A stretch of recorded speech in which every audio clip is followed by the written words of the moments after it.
आज हम सब लोग यहाँ पर बिजली विभाग के विरुद्ध आंदोलन करने के लिए एकत्रित हुए हैं। जब हम प्रधानमंत्री नरेंद्र मोदी का भाषण सुनते हैं, जब हम मध्य प्रदेश के मुख्यमंत्री मोहन यादव का भाषण सुनते हैं और इस जिले के प्रभारी मंत्री जो मध्य प्रदेश के उप मुख्यमंत्री श्री राजेंद्र शुक्ला जी को सुनते हैं, तो ऐसे लगता है कि मध्य प्रदेश में राम राज्य आ गया है। चारों तरफ सुख और चैन है, चारों तरफ विकास की गंगा बह रही है, दूध की नदियां बह रही हैं। लेकिन जब गांव के लोगों से मिलते हैं, गरीबों से मिलते हैं, आदिवासियों से मिलते हैं, हरिजनों से मिलते हैं, माताओं बहनों से मिलते हैं, तो ऐसा लगता है कि चारों तरफ हाहाकार है, समस्याओं का ढेर है, अंबार है। हर व्यक्ति दुखी नजर आता है, हर व्यक्ति की कोई न कोई समस्या दिखाई देती है। अब बिजली के बारे में लोगों का भाषण सुनो तो कहेंगे बिजली सरप्लस है, बिजली सरप्लस है। सरप्लस का अर्थ यह है कि जितनी हमारी आवश्यकता है उससे ज्यादा बिजली मध्य प्रदेश में है। तो फिर मैं पूछता हूँ कि हमारे कार्यक्रम के दौरान ही 4 बार बिजली काहे को चली गई जब सरप्लस है भाई? और केवल हमारे कार्यक्रम में नहीं है, गांव में जाइए, 2-2 घंटे 3-3 घंटे कटौती। इस समय खेती किसानी का समय है, बड़ी तेजी से कटाई चल रही है, थ्रेसिंग के लिए बिजली की आवश्यकता है, नहीं मिल रही बिजली किसानों को। और बिजली के कर्मचारी तो इस समय नवाब बने हुए हैं, बादशाह बने हुए हैं। हमने कहावत सुनी थी कि राजा की पिलई पिसाने में मुंह तक थी। ये भाजपा के राज्यों में नहीं देखता लाभ है। चारों तरफ अंधेर कर दी है, चारों तरफ हाहाकार मचा हुआ है। इतना अन्याय, इतना अत्याचार कभी देखा नहीं, कभी सुना नहीं। अन्याय अत्याचार की सीमा तक है। मैं इसका एक उदाहरण देता हूं आपको। अभी कुछ दिन पहले विधानसभा चली थी, बजट सेशन का मध्य प्रदेश में। उस विधानसभा में जो रीवा जिले के विधायक है अभय मिश्रा, उन्होंने एक प्रश्न लगाया था। और प्रश्न सुनकर आपको बड़ा आनंद आएगा कि किस तरीके से अन्याय हो रहा है। छोटे मोटे आदमी के साथ नहीं हो रहा है, विधायक के साथ हो रहा है। रीवा जिले में अभय मिश्रा ठेकेदारी का ही काम करते हैं, उनकी कंपनी, उन्होंने एक सड़क बनाई।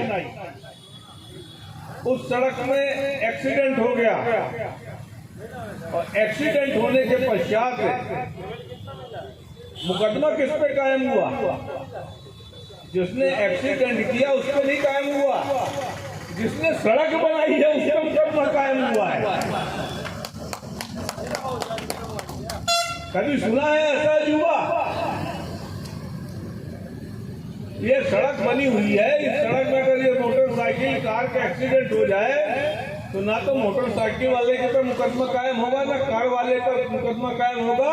ये राजेंद्र शुक्ला की सरकार है, उप मुख्यमंत्री का रीवा जिला है, सड़क बनाने वाले का मुकदमा कायम होगा। और सड़क बनाने वाला कौन था? अभय मिश्रा का बेटा। अभय मिश्रा कौन है? कांग्रेस पार्टी के विधायक थे, भारतीय जनता पार्टी के विरोधी थे। इसलिए अभय मिश्रा के बेटे को फंसाना है, इसलिए अभय मिश्रा के बेटे पर मुकदमा कायम है। कितना बड़ा अत्याचार है। और इससे भी आगे की बात सुनो, और मजेदार बात सुनो कि भाजपा सरकार चल कैसे रही है।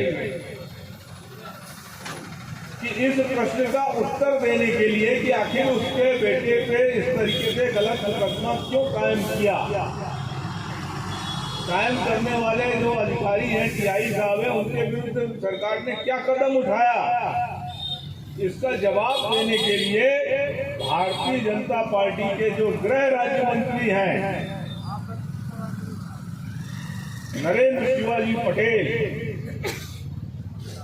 नाम भी जोरदार है, शिवाजी बहादुरी के लिए जाने जाते हैं, और हमारे नरेंद्र भाई का भी नाम उनसे प्रेरणा लेकर ही उनके माता पिता ने रखा होगा, नरेंद्र शिवाजी पटेल। उनको लगा होगा कि जब नरेंद्र बड़े होंगे तो शिवाजी के गुणों को स्वीकार करेंगे, कुछ न कुछ शिवाजी का गुण हमारे बेटे में आएगा।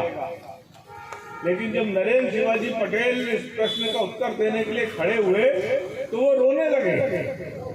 पहले प्रश्न करते करते अभय मिश्रा रो रहे थे कि मेरे बेटे को फंसाया जा रहा है, मेरे ऊपर अत्याचार किया जा रहा है, और जब जवाब देने के लिए नरेंद्र शिवाजी पटेल गृह राज्य मंत्री मध्य प्रदेश के खड़े हुए तो वो भी रोने लगे। अब समस्या ये आई कि भाई ये मंत्री का है को रो रहा है, विधायक का तो समझ में आ गया कि क्यों रो रहा है, कि उसके बेटे को फंसाया जा रहा है। नरेंद्र शिवाजी पटेल इसलिए रो रहे थे कि 2 दिन पहले भोपाल में उनके बेटे से भी एक्सीडेंट हो गया था, और भोपाल में एक्सीडेंट हो गया तो उनके बेटे को भी थाने में बैठा दिया पुलिस ने। गृह मंत्री रहते हुए नरेंद्र शिवाजी पटेल फोन करते हैं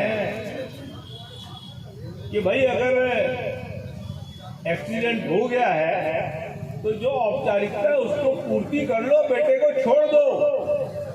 लेकिन नरेंद्र शिवाजी पटेल के बेटे को भी पुलिस ने नहीं छोड़ा और 2 दिन तक थाने में बैठा के रखा। उस पुलिस का बचाव कौन कर रहा है? जो पुलिस गृह राज्य मंत्री के बेटे को फंसा रही है, गृह राज्य मंत्री के बेटे को ताड़ित कर रही है, प्रताड़ित कर रही है, उस पुलिस का बचाव करने की जिम्मेवारी नरेंद्र शिवाजी पटेल को सौंपी गई है। और हमारे ये जो नए शिवाजी हैं विधानसभा में झरझर रोते हुए जवाब दे रहे हैं। ये भारतीय जनता पार्टी की सरकार है, ये भारतीय जनता पार्टी की सरकार का काम करने का तरीका है। अभी कुछ दिन पहले मंडला में आपने सुना कि हमारे जो आदिवासी भाई हैं हिरन सिंह परते, जंगल से लगा हुआ उनका गांव। आप में बहुत सारे लोग ऐसे होंगे जो जंगल से लगे हुए गांवों में निवास करते हैं, तो बहुत सारा गुजारा जंगल से होता है। आज की तारीख में कोई तेंदू पत्ता तोड़ने के लिए जंगल में जाएगा, कोई महुआ बीनने के लिए जंगल में जाएगा, कोई लकड़ी बीनने के लिए जंगल में जाएगा, कोई चारा काटने के लिए जंगल में जाता होगा।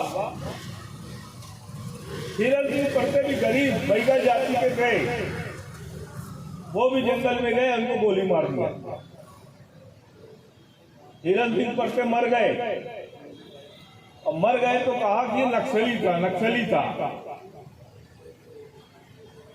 नक्सली यानी बहुत बड़ा दुर्दांत नक्सली, जिसको गोली मारना आवश्यक है। नक्सली था तो भैया उससे कुछ हथियार मिले होंगे, बम पटाखा मिला होगा, कुछ नहीं मिला। जब कुछ नहीं मिला तो कहा कि फिर कैसे नक्सली हो गया? कोई उसका पूर्व इतिहास होगा, तुम्हारे पास उसकी कोई जानकारी होगी कि इतने नक्सली ऑपरेशन में उसने काम किया है, इतने लोगों को मारा है, कुछ इनाम घोषित रहा होगा उस पर। कुछ नहीं था। अब उनको लगा कि हम पकड़े जाएंगे तो कह दिया कि नक्सली समर्थक था, नक्सलियों को खाना पहुंचाता था।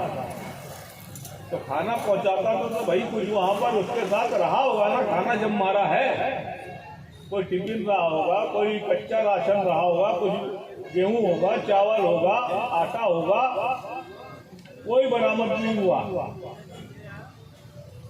फिर सरकार ने कहा कि अच्छा गलती तो हो गई है, हम इसको 10 लाख रुपए दे देते हैं इसकी विधवा को। हम लोगों ने मंडला में आंदोलन किया, हमने कहा कि अगर ये नक्सली था अथवा नक्सली समर्थन था तो अपराधी था, अपराधी था तो अपराधी के साथ कैसे सहानुभूति, काहे को 10 लाख रुपए दे रहे हो। और अगर नक्सली नहीं था तो एक जान की कीमत 10 लाख नहीं होती। उसका परिवार बर्बाद हो गया, उसके बच्चे अनाथ हो गए, उसकी पत्नी विधवा हो गई, उसके बूढ़े माता पिता का सहारा छीन गया है। 5 करोड़ दो, सरकारी नौकरी दो।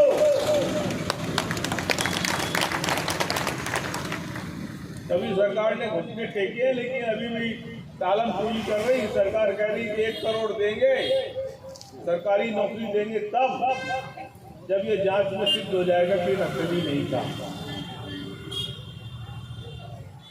ये सरकार का काम करने का नतीजा रवैया है।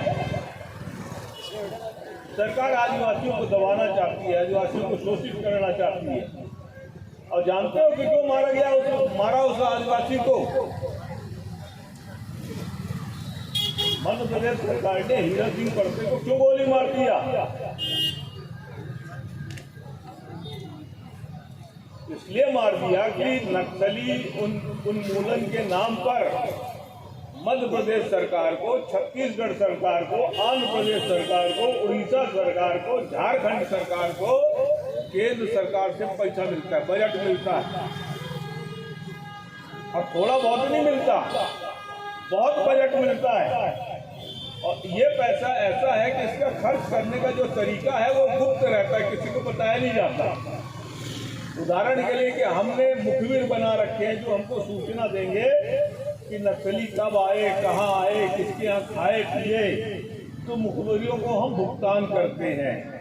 कितना भुगतान करते हैं कभी कोई ये बात आउट नहीं होती, कोई पूछता भी नहीं।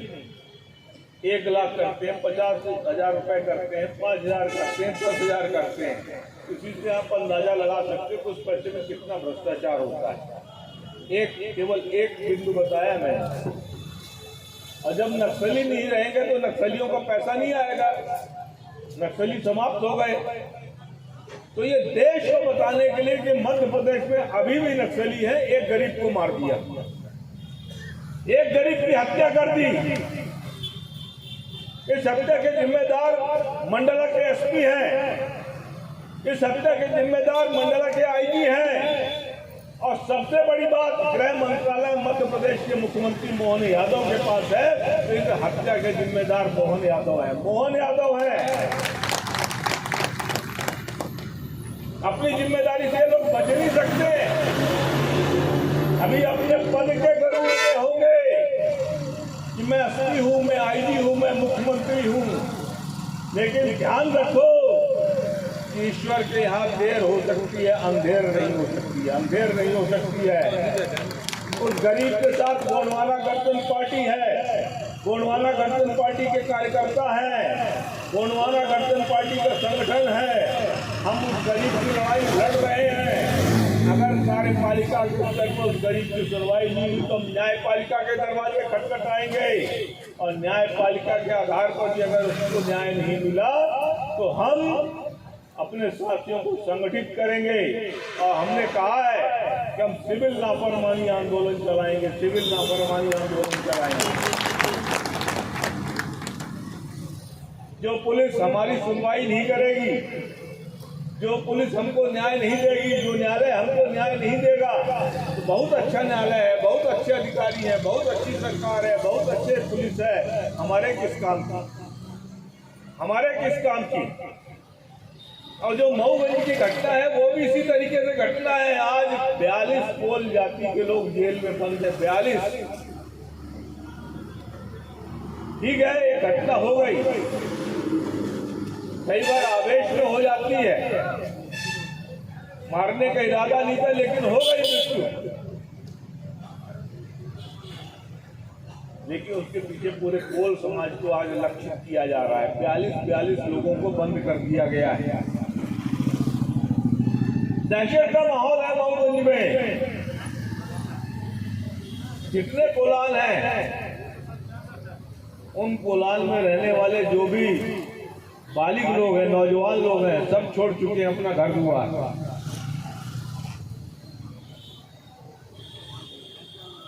कोई नहीं रह रहा है, सब मारे मारे फिर रहे हैं, क्योंकि अन्न में पता नहीं किसको उठा के बैठा दे। और पुलिस के लिए बड़ा सुनहरा मौका है अपनी दुश्मनी निकालने का, लोगों को धोने का। कल हो सकता है हमारे हार्दिक पटेल जी को उठा के ले जाए, कह दे कि अन्य में आपका भी नाम था साजिश है, इनके भी रिश्तेदार होंगे, तो आपने फोन पे बात किया था, आप भी साजिश में शामिल। कुचलना चाहती है भारतीय जनता पार्टी। क्यों कुचलना चाहती है? इसलिए कुचलना चाहती है कि भारतीय जनता पार्टी ये बताना चाहती है कि जो आदिवासी समाज है, इस आदिवासी समाज की कोई हैसियत नहीं, कोई औकात नहीं है। यह आदिवासी समाज, हरिजन समाज, आज जो भारतीय जनता पार्टी और संघ के लोग हैं जो ये बताना चाहते हैं कि ये सब लोग एक ही धारा के लोग हैं, हिंदू धर्म को मानने वाले लोग हैं। आदिवासी कहते हैं भैया हमको जबरन काहे को हिंदू धर्म में घुसेड़े दे रहे हो, हमारे देवी देवता अलग है, हमारी पूजा पद्धति अलग है, हम तुम्हारे रूढ़ियों में, तुम्हारे पाखंडों में नहीं फंसना चाहते, तुम्हारे साथ नहीं रहना चाहते हैं, हमारा अपना तौर तरीका है।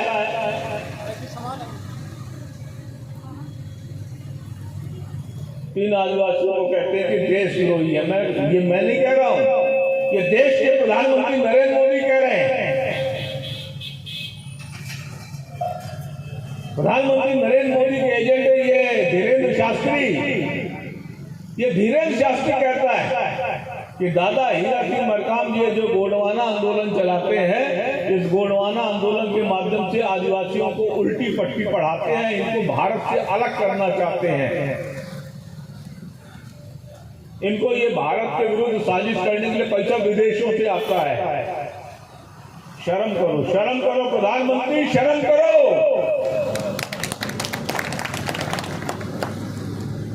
तीसरी बार प्रधानमंत्री बने हो, 12 साल के प्रधानमंत्री हो,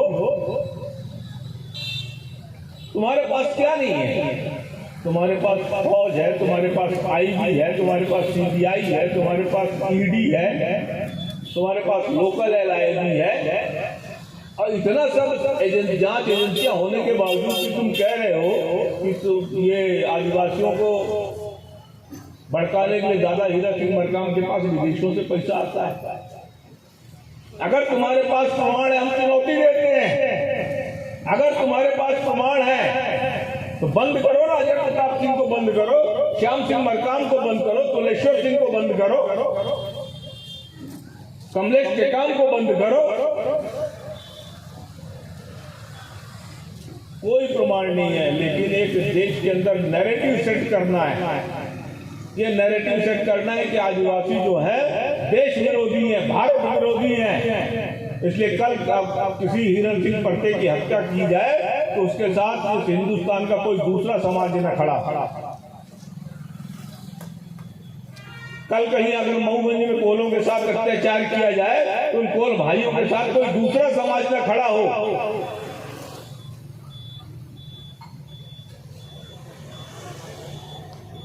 ये कितने आदिवासी प्रेमी हैं, कितने आदिवासी प्रेमी हैं, इसका उदाहरण मणिपुर में। मणिपुर 1 साल से चल रहा है, प्रधानमंत्री 1 साल के अंदर 3 बार अमेरिका घूम आए, लेकिन मणिपुर इसी देश का हिस्सा है, इसी देश का हिस्सा है। मणिपुर जाने का मौका नहीं मिला उनको। अब मणिपुर में जो वहां की जनजाति है, ठीक है, वहां गोंड नहीं होंगे, कोल नहीं होंगे, भील नहीं होंगे, भिलाला नहीं होंगे, लेकिन वहां का रहने वाला भी मूल निवासी है, आदिवासी है।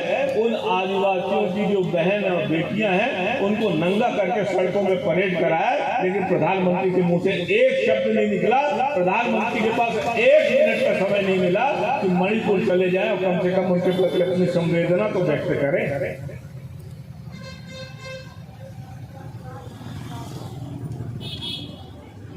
अब मध्य प्रदेश सरकार की क्या बात किया जाए? मध्य प्रदेश सरकार किस धरने पर चल रही है? मैंने अभी विधानसभा का उदाहरण बताया। ये मध्य प्रदेश की जो मुख्य मंत्री हैं हमारे सीधी जिले की बहन राधा सिंह हैं। राधा सिंह मैया जिले की प्रभारी मंत्री है, कहती हैं यहाँ तो हमको कोई पूछता ही नहीं है। हम रात भर भूखे सोए रहे, कोई अधिकारी कर्मचारी पूछने के लिए नहीं आया। कोई अधिकारी कर्मचारी राधा सिंह को पूछने के लिए क्यों नहीं आया? कभी सोचा आपने? इसलिए नहीं आया क्योंकि राधा सिंह एक आदिवासी परिवार की बिटिया है, राधा सिंह एक आदिवासी परिवार की महिला है। राजेंद्र शुक्ला आए कभी शहडोल में और वो कभी भूखे सोए क्या? मौका मिलेगा तो जीभ से चाटेंगे लोग, जीभ से चाटेंगे। लेकिन राधा सिंह को जो मंत्री बनाया है नाम के लिए बनाया है, और राजेंद्र शुक्ला को मंत्री बनाया है दाम के लिए बनाया है। इसलिए राजेंद्र शुक्ला की पूछ परख। मैं जब सांसद था राज्यसभा का तो मैंने तत्कालीन स्वास्थ्य मंत्री से आग्रह करके सीधी में एक मेडिकल कॉलेज की बात की। मेडिकल कॉलेज स्वीकृत हो गया। अब राजेंद्र शुक्ला स्वास्थ्य मंत्री भी है। राजेंद्र शुक्ला उस मेडिकल कॉलेज को पीपीपी मोड में देना चाहते हैं। पीपीपी यानी कि प्राइवेट पब्लिक पार्टनरशिप, और कुल मिलाकर सरकारी पैसे से अपने दोस्तों को उपकृत कर वो मेडिकल कॉलेज प्राइवेट सेक्टर में फेंकना चाहते हैं।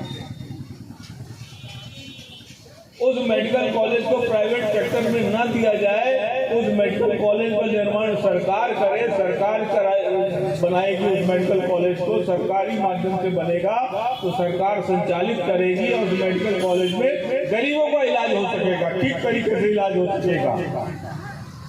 ये हम सब जनप्रतिनिधियों की इच्छा है। भाजपा के भी जनप्रतिनिधि यही चाहते हैं। भाजपा की सीधी की विधायक रीति पाठक है, विधानसभा में बोली, सीधी में बोली, लेकिन राजेंद्र शुक्ला सुनने को तैयार नहीं है, क्योंकि सीधी में सर्वाधिक आदिवासी हैं। अगर गरीबों की बात आती है तो सीधी में कौन से लोग सबसे ज्यादा गरीब हैं? आदिवासी जाति के लोग हैं। बताया लोगों ने 5.5 लाख वोट है सीधी सब्जी खेती में आदिवासियों के, लेकिन उनको इन आदिवासियों से मतलब नहीं है, हरिजनों से मतलब नहीं है, पिछड़ों से मतलब नहीं है। उनको मतलब है दाम दाम दाम। अभी उन्होंने रीवा लूटा है समदड़िया के माध्यम से। कैसे लूटा है? ये अभी व्यवहारी में जिस जगह हम लोग खड़े हैं, अगर इसकी जमीन की कीमत पूछोगे तो सकता है 5,000 रुपए 10,000 रुपए स्क्वायर फीट हो। और रीडेंसिफिकेशन के नाम पर राजेंद्र शुक्ला ने रीवा की अच्छी प्राइम लोकेशन की जो जमीनें हैं समदड़िया, वो समदड़िया को 27 रुपये वर्ग फीट में दे दिया, 93 रुपये वर्ग फीट में दे दिया, 500 रुपये वर्ग फीट में दे दिया। जिनकी जमीनों की कीमत थी 10,000 रुपये स्क्वायर फीट, 28,000 रुपये स्क्वायर फीट, 40,000 रुपये स्क्वायर फीट, ऐसी प्राइम लोकेशन की जमीनों को उन्होंने दे दिया। अब अंदाजा लगाओ कि कितना काला पीला हुआ होगा। और इस काले पीले में केवल राजेंद्र शुक्ला बन नहीं है, राजेंद्र शुक्ला ऐसी ऊपरी नहीं बन गए हैं। जो व्यक्ति इतना भ्रष्टाचार कर रहा है कि 40,000 रुपये स्क्वायर फीट की जमीन को 27 रुपये स्क्वायर फीट की जमीन 27 रुपये स्क्वायर फीट के दाम से दे दे, कितना अंतर है? तो अकेले नहीं कर सकता भ्रष्टाचार। उसमें राजेंद्र शुक्ला सम्मिलित है, उसमें मुख्यमंत्री सम्मिलित है, उसमें प्रधानमंत्री सम्मिलित है, उसमें गृह मंत्री सम्मिलित है। जो भी सत्ता के प्रतिष्ठान से जुड़े हुए हैं, इन सबके जो आता है संघ के लोग हैं, संघ के लोग भी जुड़े होंगे। आप लोगों ने देखा कि अभी कुछ दिनों पहले एक कांस्टेबल आरटीओ को गिरफ्तार हुआ था, सौरभ शुक्ला। 52 किलो सोना उसकी गाड़ी से मिला था, 52 करोड़ रुपया मिला था। एक कांस्टेबल की हैसियत है कि 52 किलो सोना 52 करोड़ रुपए बचाने की। एक कांस्टेबल ने इतना भ्रष्टाचार किया होगा, और कांस्टेबल 52 किलो सोना चोरी कर ले, 52 करोड़ रुपया चोरी कर ले, और मध्य प्रदेश सरकार के जो परिवहन मंत्री है, मुख्यमंत्री हैं, परिवहन कमिश्नर है, इनको किसी को जानकारी ना हो। अरे ये सब मिले हुए हैं। अभी उसकी कल परसों जमानत हो गई है। बड़ी बड़ी मछलियां बच गई है, छोटी मछली को फंसा दिया गया। आगे पीछे जब लोग भूल जाएंगे तो उसको भी निकाल लाएंगे। ये मध्य प्रदेश सरकार का हाल है। हमारी ये जो बहनें बैठी हुई हैं, इनके माध्यम से पूरे मध्य प्रदेश की बहनों को मैं कहना चाहता हूँ कि जब चुनाव आया तो ये सब भी पगला गई थी। लाडली बहना, लाडली बहना, लाडली बहना, 1,500 रुपये में जैसे जिंदगी पार हो जाएगी। अब लाडली बहनों में क्या हालचाल है? हर महीने 5 लाख से अधिक लाडली बहनों के नाम सूची से कट जाते हैं। कह देते हैं कि 60 साल पूछ गए, 60 साल से ऊपर हो गए, इसलिए अब इनको नहीं मिलेगा।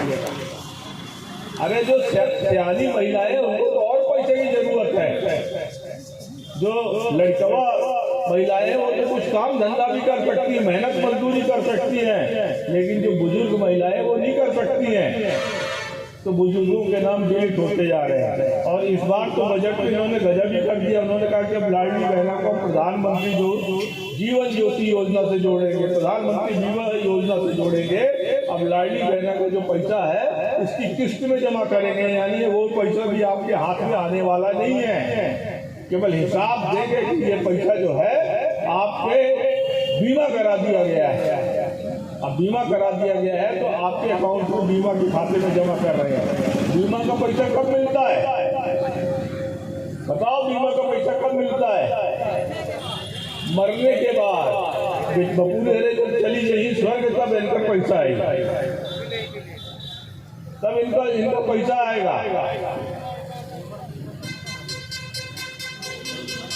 ये मध्य प्रदेश सरकार जो है निकम्मी सरकार है। मध्य प्रदेश सरकार जो झूठी सरकार है। प्रधानमंत्री से लेकर मुख्यमंत्री और मुख्यमंत्री से लेकर मंत्री तक सारे लोग केवल और केवल झूठ और फरेब के आधार पर टिके हुए हैं। आप सभी लोगों को आंखें खोलनी पड़ेगी। आप सभी लोगों को इसके षड्यंत्र को समझना पड़ेगा। समय नहीं है कि वो सारी बातें विस्तार से और काफी अच्छी तरीके से समझाऊं, लेकिन मैंने उदाहरण स्वरूप 2-4 बातें कही है। अब इसका हल क्या है? इसका हल ये है जो हमारे प्रदेश अध्यक्ष ने कहा है, कमलेश टेकाम जी ने, कि संगठन में ही शक्ति है। अगर हम बटे रहेंगे तो हम इसी तरीके से पराजित होते रहेंगे। हम बटे रहेंगे तो इसी तरीके से हमारा शोषण होता रहेगा, इसी तरीके से हमारे बीच में लोग मरते रहेंगे, इसी तरीके से हमारे बीच में लोग लुटते रहेंगे।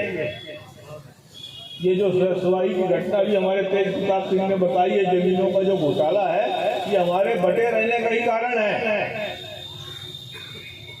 अगर हम इकट्ठा रहेंगे कोई फर्क नहीं पड़ता सांसद विधायक का, फर्क पड़ता है इरादे का, हिम्मत का।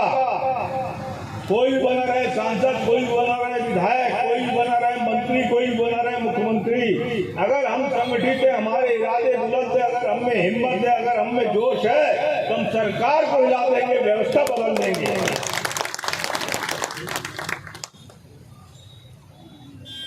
और इसलिए संगठित होइए, अपने इरादे बुलंद करिए, हिम्मत पैदा करिए। हम लोकतंत्र में विश्वास करते हैं। जो व्यवस्था बनी हुई है उस व्यवस्थाओं में विश्वास करते हैं, इसलिए हम सबसे पहले अपना आवेदन किसको देते हैं? हम अपना आवेदन एसडीएम को देते हैं, कलेक्टर को देते हैं, जो भी जिम्मेदार अधिकारी है उनको देते हैं। कार्यपालिका में विश्वास करते हैं और उसके बाद अगर कार्यपालिका सफल रहती है तो हम न्यायपालिका में भी विश्वास करते हैं।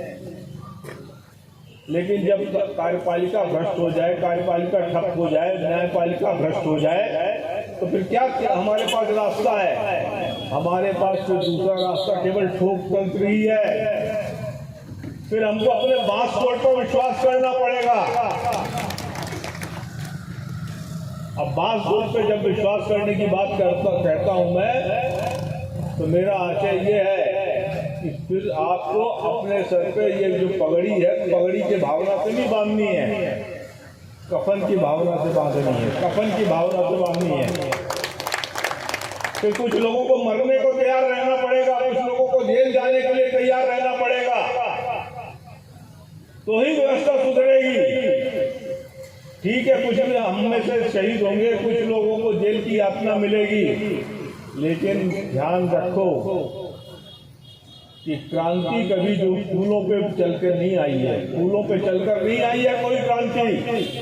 देश आजाद हुआ है तो देश की आजादी में करोड़ों लोगों ने कुर्बानियां दी हैं। नाम भी नहीं जानते होंगे तुम लोग कि किन किन को फांसी के फंदे पे झुलाया गया है, किन किन को गोली मारी गई है, किन किन को जेल में भेजा गया है, तब जाकर आजादी मिली है।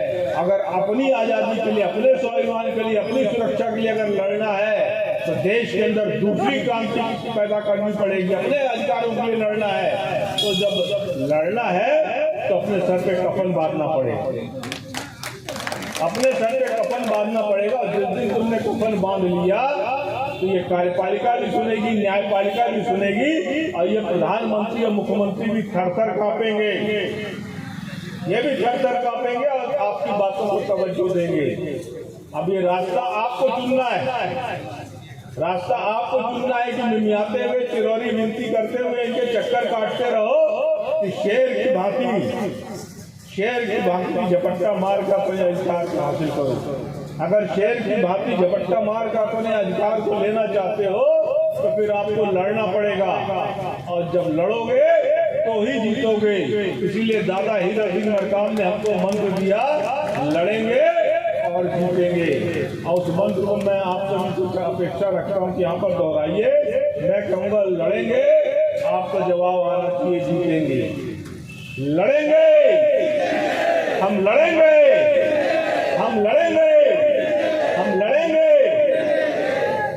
जब हम लड़ेंगे तो जीतेंगे और जीतेंगे तो क्या बनेगा? गोंडवाना बना के रहेंगे, बना के रहेंगे, बना के रहेंगे। राज करेगा, राज करेगा। बहुत बहुत धन्यवाद। एक बार मैं चाहूंगा आप लोग जोरदार तालियों से